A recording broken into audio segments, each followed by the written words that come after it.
வணக்கத்தை தெரிவித்துக் கொள்கிறேன். நான் இங்கு பெண் என்ற தலைப்பில் பேச வந்துள்ளேன்.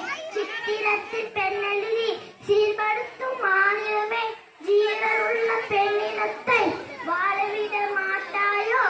ஏந்த கவிதை. இன்றைய நாட்களில் பெண்ணினம் வாழ முடியாத சூழல். சற்றே சிந்தித்து பாருங்கள். தன் குடும்பத்திற்காக வருமானம் வேண்டுமே என்று வேலைக்கு செல்கிறாள். அடுப்பூதும் பெண்களுக்கு படிப்பு எதற்கு என்ற காலம் மாறிவிட்டது.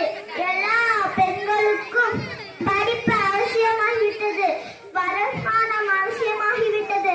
அதனால் அடுப்பையும் மூடிவிட்டு அலுவலகமும் செல்ல தயாராகிவிட்டார்.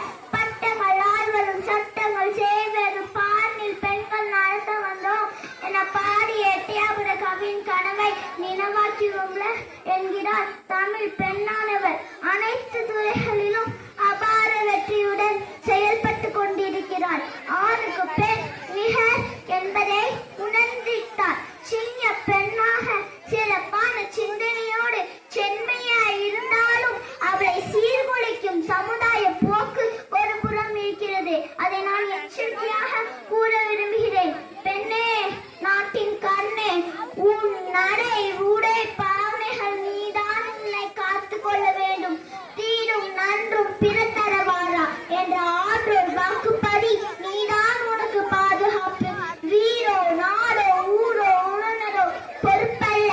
சிறை காக்கும் காப்பு எவர் செய்யும் மகளிர் நிறை காக்கும் காப்பே தலை என்றாரே வள்ளுவர் பெருந்தலை.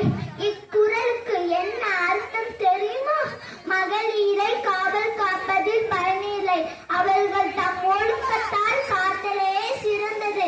சூழ்ச்சி உன்னை தொடும்போது சூரியனாய், மரியாதை உன்னை அழைக்கும் போது நிலவாய், மண்ணிருக்கும் வரை மாடா மலராய், மாநிலத்தில் அற்புத